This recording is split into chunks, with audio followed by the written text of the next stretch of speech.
اللہ فرماتا فَكُلًّا أَخَذْنَا بِذَنبِهِ، تو ان میں ہر ایک کو ہم نے اس کے گناہ پر پکڑا. فَمِنْهُمْ مَنْ أَرْسَلْنَا عَلَيْهِ حَاسِبًا، تو ان میں ہم نے کسی پر پتھراؤ بھیجا، پتھر مارے گئے. وَمِنْهُمْ مَنْ أَخَذَتْهُ الصَّيْحَةُ، اور ان میں سے کسی کو چنگھاڑ نے، چیخ نے، چنگھاڑ نے آ لیا. وَمِنْهُمْ مَنْ خَسَفْنَا بِهِ الْأَرْضَ، اور ان میں کسی کو زمین میں دھسا دیا. وَمِنْهُمْ مَنْ أَغْرَقْنَا، اور ان میں کسی کو ڈبو دیا. وَمَا كَانَ اللَّهُ لِيُظْلِمَهُمْ، اور اللہ کی شان نہیں کہ کسی پر ظلم کرے. وَلَكِنْ كَانُوا أَنفُسَهُمْ يَظْلِمُونَ، ہاں یہ لوگ خود ہی اپنی جانوں پر ظلم کرتے تھے، ظلم کرنے والے تھے. اللہ کسی پر ظلم کرتا اور تمہیں زخم ہو جائے اور ڈاکٹر کہے کہ سیپٹک ہو گیا ہے، زہر بن رہا ہے، اس کو پیسے دیتے ہو، یہ پیسے لے اور اس کو کاٹ کے نکال، ایسا ہی کرتے ہو نا؟ پوچھ رہا ہوں. ویسے کوئی آپ کو کانٹا چبو دے تو برداشت ہے؟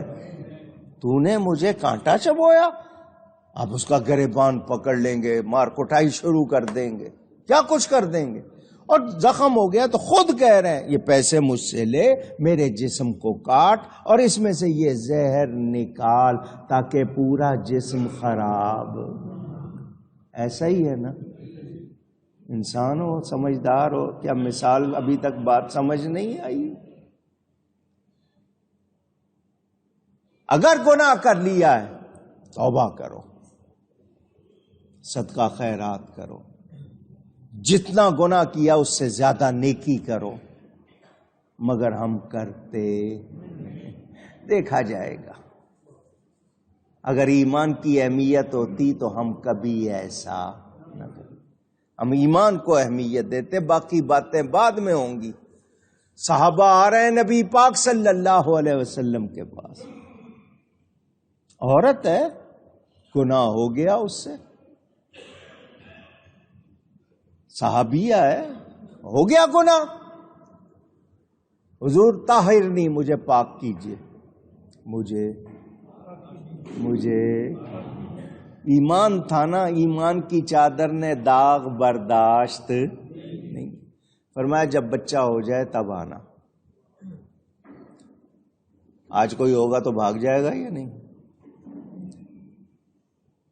وہ عورت بچہ ہونے پر آئی، فرمایا اس کو دودھ پلا، جب دودھ چھوٹ جائے گا تب آنا. وہ 2 سال دودھ پلا رہی ہے، پھر آئی. اندر چین نہیں ہے کہ مجھ سے گناہ ہوا ہے، مجھے صفائی کرانی ہے. حد لگائی گئی، اس کو سزا دی گئی، بچہ کسی اور کو دیا گیا پالنے کے لیے. کیسے لوگ تھے؟ حالانکہ چھپ کر ہوا تھا، مگر ایمان کی چادر پر داغ گوارا. اور ہم خود جان بوجھ کر جھوٹ بولے، غیبت کرے، قتل کرے، لوٹ مار کرے، ملاوٹ کرے، گالیاں دیں، دوسروں کی عزت سے کھیلے، ہمیں پرواہ نہیں. کیا ہم سمجھدار ہیں؟ اتنے بتائے کہ اس طرح کہ ہر ایک کو گناہ پہ پکڑا، کسی پہ پتھر مارے، کسی کو چیخنے، کسی کو زمین میں دھسایا، کسی کو ڈبویا، سارے انجام بیان ہوئے. اب بھی نہ سنبھلے تو کیا سمجھدار ہیں؟ اونچی. مثل الذین اتخذوا من دون اللہ اولیاء کمثل العنکبوت. اس سورت کا نام عنکبوت ہے. عنکبوت مکڑی کو، اسپائڈر کو کہتے ہیں، نام آیا ہے کہ ان کی مثال جنہوں نے اللہ کے سوا اور مالک بنا لیے مکڑی کی طرح ہے۔ اتخذت بیتا، اس نے جالے کا گھر بنایا، وَإِنَّ أَوْهَنَ الْبُيُوتِ لَبَيْتُ الْعَنْكَبُوتِ، اور بے شک سب گھروں میں کمزور ترین گھر جو ہے وہ مکڑی کا ہوتا ہے۔ لَوْ كَانُوا يَعْلَمُونَ، کتنی اچھی بات ہوتی کہ یہ سمجھ جاتے، یہ جان لیتے، مگر ان کی سمجھ میں آیا اونچی۔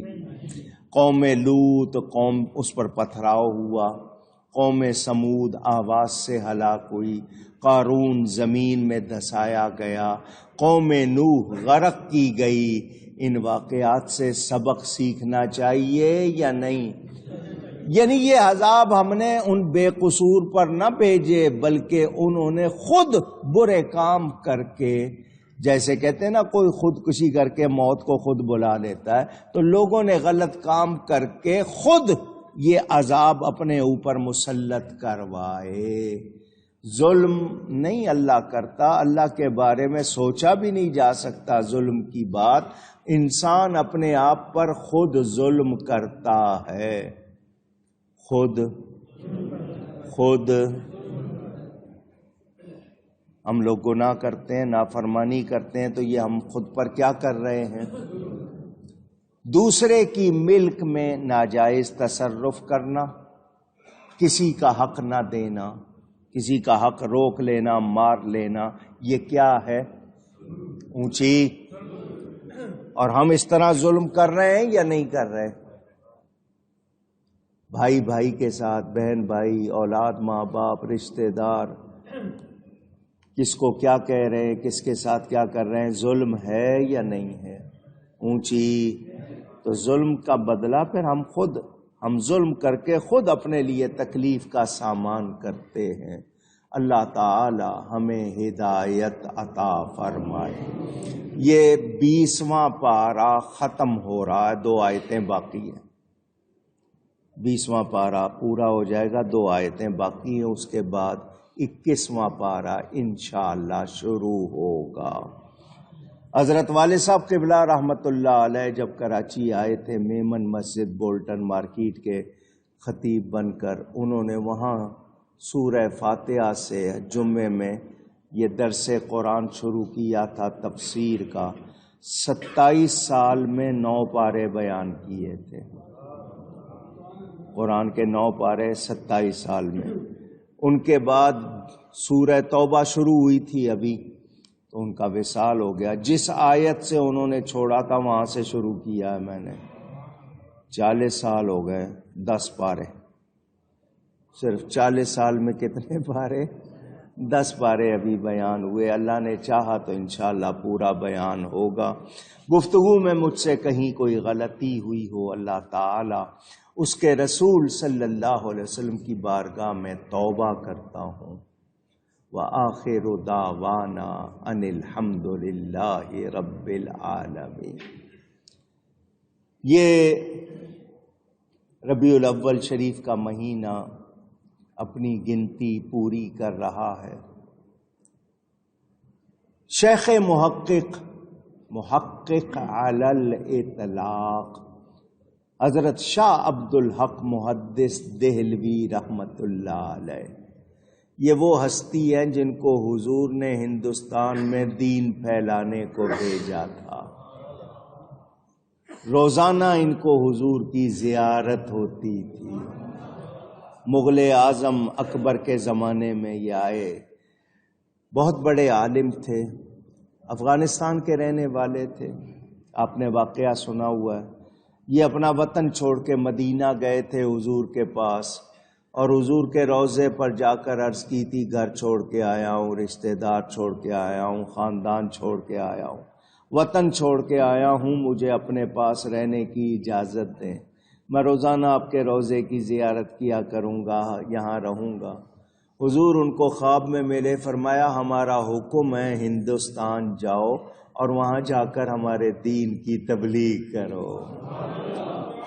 انہوں نے پھر منت کی، حضور مجھے اپنے پاس رہنے دیں۔ حضور نے فرمایا یہاں رہو گے تو روز ہماری قبر کو دیکھو گے، ہندوستان جاؤ گے تو روز ہمیں دیکھو گے۔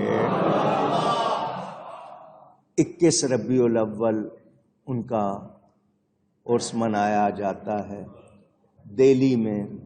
دہلی سے بستی کے باہر ان کا مزار شریف ہے، بہت بڑے بزرگ، اللہ ان کے درجات بلند فرمائے۔ مدارج النبوت، اشیعۃ اللمعات، سفر السعادہ، اخبار الاخیار، متعدد کتابیں ان کی یادگار ہیں۔ بہت بڑے عالم بھی تھے، فاضل بھی، ولی بھی، اللہ ان پر کروڑوں رحمتیں فرمائے۔ اور بھی ہستیاں جن کے اس عشرے میں دن منائے جا رہے ہیں، ہم اللہ والوں سے پیار رکھتے ہیں اور یہی دعا کرتے ہیں اللہ ہمیں اپنے پیاروں کے ساتھ ہی محشور فرمائے، یعنی ہمارا حشر ہو تو اللہ کے پیاروں کے ساتھ ہو۔ پاکستان میں جو لوگ رہتے ہیں ان کو پاکستان کے حالات معلوم ہیں، مگر کچھ باتیں باہر کی دنیا کو ہم خود بتا رہے ہیں۔ ملتان میں نشتر ہسپتال کی چھت سے اوپر والی منزل سے انسانی لاشیں، ٹی وی پر آیا کہ جی وہاں پر انسانی لاشیں ہیں، گلی ہوئی ہیں، سڑی ہوئی ہیں، ہسپتال میں لاتے ہیں۔ جو بچے ڈاکٹر بنتے ہیں ان کو سکھانے کے لیے، باڈی پارٹس کے لیے، کتنے راز آپ لوگ کھول رہے ہیں، کتنی لاشیں کتنے عرصے سے پڑی ہوئی، گلی سڑی ہوئی، بدبو آ رہی ہے۔ کیا اسلامی جمہوریہ میں ایسا ہونا چاہیے؟ پوچھ رہا ہوں۔ ریاست مدینہ نام لیتے ہیں، ریاست مدینہ، حرکتیں دیکھیں ذرا، کتنی بری بات پوری دنیا میں کیا بتایا گیا کہ مسلمان کیا ہیں اور کیا کر رہے ہیں۔ بچیوں کے ساتھ زیادتی ہو رہی ہے، بچے اغوا ہو رہے ہیں، سڑکوں پر آ کر بہانے سے مانگنے والے گینگ پورے جتھے پورے آپ کی بچیوں کو گمراہ کر رہے ہیں، بچوں کو پکڑ رہے ہیں، لوٹ مار ہو رہی ہے۔ چھوٹی سی چیز کے لیے اگلا آپ کو گولی مار دیتا ہے، ٹیلی فون ہے نہ دیں اس کو، وہ گولی مار دیتا ہے، اسے نہیں پتا کہ ہو سکتا ہے وہ اپنے گھر کا اکیلا ہی کمانے والا ہو۔ جرائم بڑھتے جا رہے ہیں، کوئی قانون کہیں نظر۔ چھوٹی سی چوری کی ہے تو جیل میں ڈال دو، بڑی سی چوری کی ہے تو وزیر بنا دو۔ سیاستدان جو کچھ کر رہے ہیں، نفرتیں سکھا رہے ہیں، تباہی پھیلا رہے ہیں، سارے کے سارے، موجودہ حکمران ہوں یا پچھلے ہوں، سارے تباہ کر دیا ہے انہوں نے ملک۔ میں اور آپ اللہ کی طرف نہیں آ رہے، توبہ کی طرف نہیں آ رہے، اللہ سے معافی نہیں چاہ رہے، گناہ میں پھنسے ہوئے۔ بتائیے کوئی فائدہ ہے ہمیں؟ پھر شکایتیں کر رہے ہیں کہ مہنگائی ہو گئی ہے، صفائی نہیں ہے، کچرا ہی کچرا ہے، سڑکیں ٹوٹی ہوئی ہیں، پانی نہیں آ رہا ہے، پرواہ نہیں ہے۔ تو پھر جب ہمارے اعمال ایسے ہیں تو ہم پر عمال یعنی حکمران بھی ایسے ہی آئیں گے۔ ہم نہیں سدھریں گے تو وہ ہم میں سے ہی گئے ہوئے ہیں، وہ کوئی عرش سے نہیں اترے ہیں۔ جیسے ہم ویسے ہمارے حکمران۔ تو ہمیں سوچنا ہے کہ ہم نے آگے جانا ہے، اور حساب اونچی کہیں حساب کیوں کہلوایا ہے؟ سوچیں، میں بھی اور آپ بھی، مسجدوں کے ساتھ کیا ہو رہا ہے، مزاروں کے ساتھ کیا ہو رہا ہے۔ اوپر سے الگ جو دوسری مصیبت وہ یہ کہ سنی آپس میں ٹکرا گئے، گروپ سے گروپ بنتا جا رہا ہے، فلاں مولوی کا گروپ، فلاں پیر کا گروپ، فلاں گروپ۔ مسائل کو حل کرنے کی بجائے ایک دوسرے کو بھڑکایا جا رہا ہے، سنیوں کو تقسیم کیا جا رہا ہے۔ ادھر شیطانی ٹولہ مسلمانوں کے دشمن مسلمانوں کے اندر نئی نئی باتیں کھڑی کر رہے ہیں. 1400 سال میں جو مسئلے کبھی بحث نہیں بنے تھے اب ان کو بحث بنایا جا رہا ہے. لوگوں کے اندر صحابہ کی، آل بیت کی، اولیاء کی، علماء کی محبت ختم کرنے کے لیے، ایمان کی غیرت نکالنے کے لیے، آپ کو بے حیا بنانے کے لیے پوری کوششیں ہو رہی ہیں اور ہم لوگ سو رہے ہیں. ہماری بچیوں کو کتنا بگاڑ دیا گیا ہے آپ کو اندازہ نہیں. ڈراموں کے ذریعے، لباس کے ذریعے، فیشن کے ذریعے کیا کچھ ہو گیا. اس ٹیلی فون نے ہی ہماری اخلاقیات کو تباہ کر دیا. اس کا صحیح استعمال کم اور اس کا برا استعمال بہت زیادہ. نتیجہ یہ ہے کہ جہاں دیکھو آپ کو بگاڑ نظر آئے گا، خرابی نظر آئے گی، اور ہم میں سے کوئی بھی سدھارنے کی کوشش نہیں. اچھا آپ لوگ سچ سن لیتے ہیں، کہتے ہیں ہاں جی بات سچی ہے، ماننی نہیں ہے. جب نہیں مانیں گے کہتے ہیں جی پانی پینے سے پیاس بجھ جاتی ہے. ایسا ہی ہے نا، پانی پینے سے، لیکن پئیں گے نہیں تو صرف کہتے رہیں گے، بجھ جائے گی، پینا پڑے. اسی طرح جو سچ ہے اس کو قبول کرنا ہوگا، اس پر عمل کرنا ہوگا، ورنہ بات بن سکتی نہیں. کوئی ایک آدمی، میں بھی کہہ رہا ہوں آپ بھی سن رہے ہیں، سب روز ہوتا ہے، کسی ایک پر بھی اثر ہو گیا تو بارش کا پہلا قطرہ بنے گا، آگے بھلائی آئے گی. قرب قیامت ہے، فتنے ہی فتنے ہوں گے، مجھے اور آپ کو سنبھلنا ہے، کوشش کرنی. اور قدرت کی طرف سے اعلان ہے، جو بالشت بھر آتا ہے نا ہماری طرف، بالشت بھر، اللہ فرماتا ہے میں پورا ہاتھ اس کی طرف آتا ہوں.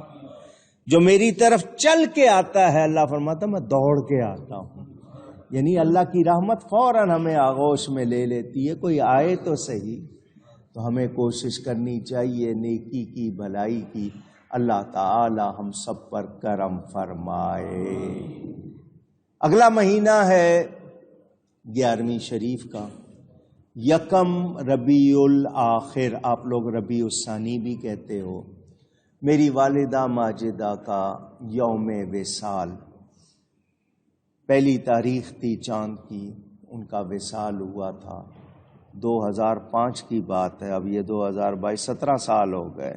اللہ تعالی ان کی مغفرت فرمائے، ان کے درجات بلند فرمائے. ہر سال ان کا عرس اس وقت سے منایا جا رہا ہے، لیکن خواتین میں. ہمارے ہاں مجلس خواتین میں نے بنا دی تھی اس لیے کہ بچیاں آئیں، وہ بھی دین سیکھیں. یہ پوری گیلری اوپر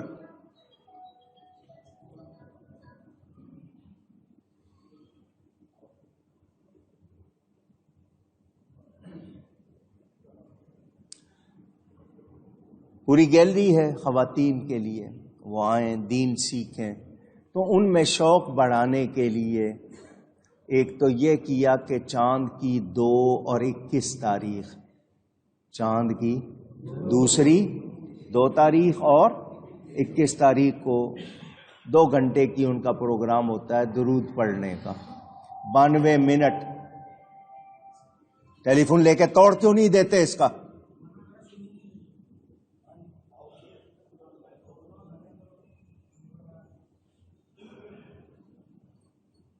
یہ مسلمان ہیں جو مسجدوں میں آ کے موسیقی بجاتے ہیں. غیروں کو کیا کہنا، ہم مسلمان ہیں، مسجد میں آئیں گے موسیقی بجائیں گے، ہم مسلمان ہیں.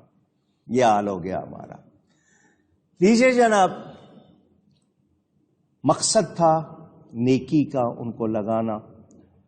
دروشی پڑھتے ہیں، وہ دعا کرتے ہیں. الحمدللہ جب سے یہ سلسلہ ہوا کتنی تھی جن کی شادیاں نہیں ہوئی تھی، شادیاں ہو گئیں، کتنوں کی نوکریاں لگ گئیں، کتنوں کے کاروبار، کتنوں کے بچے. سلسلے یہ سلسلہ جاری ہے، اور پھر یہ درود شریف کا ثواب جمع کر کے عرس کے موقع پر پیش کیا جاتا ہے. انہی بچیوں کو کہا کہ سالانہ میلاد شریف مناؤ اور اس میں تیاری کرو. باہر سے نہیں بلانا کسی نعت خوان کو، کسی کو، تم لوگ خود ہی نعتیں پڑھو، خود بیان کرو، خود دعا کرو. تو الحمدللہ یہ سلسلہ جاری ہے. اگلے ہفتے کو، ایک تو کل ہفتہ ہے نا، اس سے اگلے ہفتے کو انشاءاللہ ان کا یہ سالانہ میلاد اور والدہ کے عرس کا اجتماع. ایسا ٹائم رکھا ہے کہ مسجد میں بندے نہ ہوں تاکہ عورتوں کی آواز بندوں میں نہ جائے. تو بچے بھی نہیں لانے آپ نے، جو لڑکے ہوتے ہیں لے آتے ہیں، پھر وہ خواتین میں وہ نہیں جائیں گے. 11 بجے سے شروع ہوگا ظہر کا وقفہ اور عصر سے پہلے ختم ہو جائے گا. تو وہ خواتین تشریف لائیں. محلے کی خواتین آخر میں آتی ہیں، ان کو پتہ ہے کہ اب دعا ہونے والی ہے تو اب وہ لنگر مل جائے گا، کھانا مل جائے گا، تو وہ آخری وقت میں. اس طرح نہ کرو، آپ آؤ میلاد شریف بھی سنو نا. کھانا تو آپ کو مل ہی جائے گا لیکن آپ میلاد شریف بھی سنیں. تو آپ میں سے تمام لوگ وہ جو خواتین کو یہاں لا سکیں آئیں تاکہ ان کا شوق بڑھے. تو 29 تاریخ ہوگی غالباً، 29 تاریخ ہفتے کا دن والدہ کا عرس بھی اور سالانہ میلاد شریف خواتین کا یہاں ہوگا. اللہ تعالیٰ خیر و عافیت سے پورا فرمائے.